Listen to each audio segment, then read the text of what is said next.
Entertainment as a parent company and made Deathrow a subsidiary.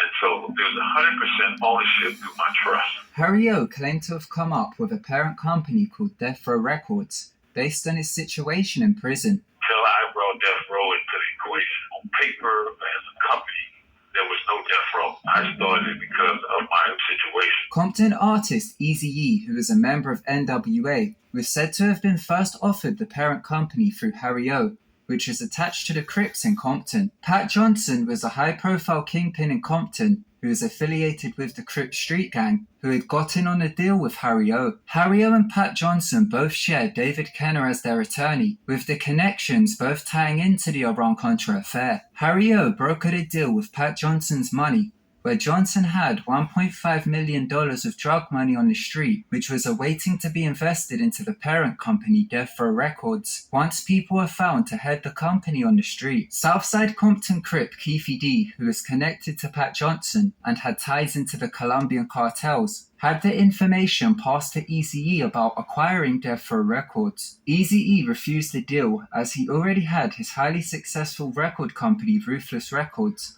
which had the recently broken up multi-platinum rap group NWA. Producer Dr. Dre was a member of this rap group who had made a connection with Suge Knight, who had been working as a bodyguard in the industry and then began managing Dr. Dre's affairs. During this time, with NWA recently disbanding and Dr. Dre leaving the group, he wanted to start a record label called Future Shock Records. Harry O was producing his wife Lydia's album during the time while locked up with Freeway Rick Ross, and Freeway Rick Ross had recommended to him that he get Dr. Dre to produce it. Harry O then reached out to Rams player Ron Brown to contact Suge Knight, as Suge used to play for the Rams. Suge Knight then visited Harry O in prison, where Kenner and Harry O proposed Deathrow Records to Suge Knight and Dr. Dre. Suge Knight accepted, and a $1.5 million of Pat Johnson's drug money from the Iran-Contra affair was moved around in Compton, with KeefeD supplying assistance of getting the cash to David Kenner, where the money was then laundered through the company. Suge Knight had to take on David Kenner as a criminal defense attorney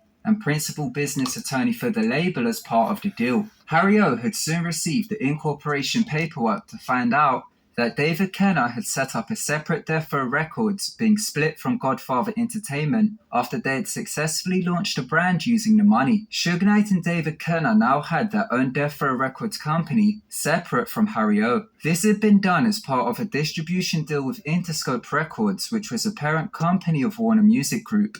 When they ultimately got ready to sign the deal with Interscope, Kenner, Dre, and Suge suspended my GF Music Deathrow, started the fraudulent Deathrow, and transferred my assets to the fraudulent company. Suge Knight, and using Kenner as his legal advisor, had gotten a 50-50 distribution deal with Interscope Records in 1992, with Harry O being cut out of the company to hide the fact that the money was being laundered through the company. Kenner had created a new Deathrow Records under Suge Knight's name, which was now in a distribution deal with Interscope Records, owned by Jimmy Iovine and Ted Fields. Interscope Records was in a $20 million joint venture deal with Warner Music Group, with Warner Music Group being in a merger with Time Inc. Time Inc.'s senior executive was once Charles Douglas Jackson, who is a mediator for information between the CIA and the Pentagon. It has been speculated that General Charles Douglas Jackson had been using Time magazine as a way of launching psychological operations. Time Warner's history is intimately connected with U.S. intelligence. Their vice president is a guy named Charles Douglas Jackson, and he went back and forth between being a CIA architect and had the name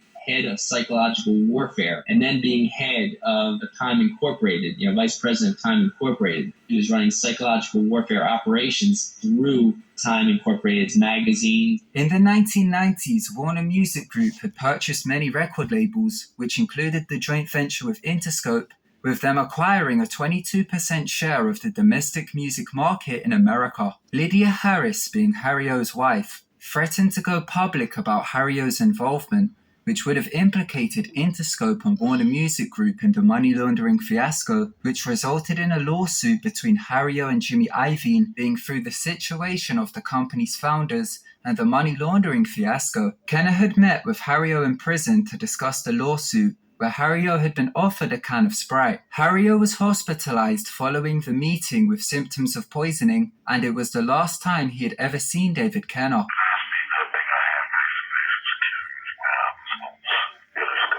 That next day, I got a call. They told me that Mike was in like a wheelchair. I asked Mike, I said, well, can I give you anything? What happened is I went to the hospital, almost died from something I ingested. And so while I was in the hospital incapacitated, a fraudulent settlement release agreement was made that I never signed, never proved. And there's no one can show you or prove that I have because I didn't. Deathrow Records' startup is evident in being connected to the Federal Bureau of Prisons and US intelligence, seeing through the situation of the company's founders and the money laundering fiasco. Author John Potash, who wrote the FBI's War on Tupac, believes that Deathrow acted as a US intelligence front company, which would later go on to aid in the murder of Tupac. More evidence that Deathrow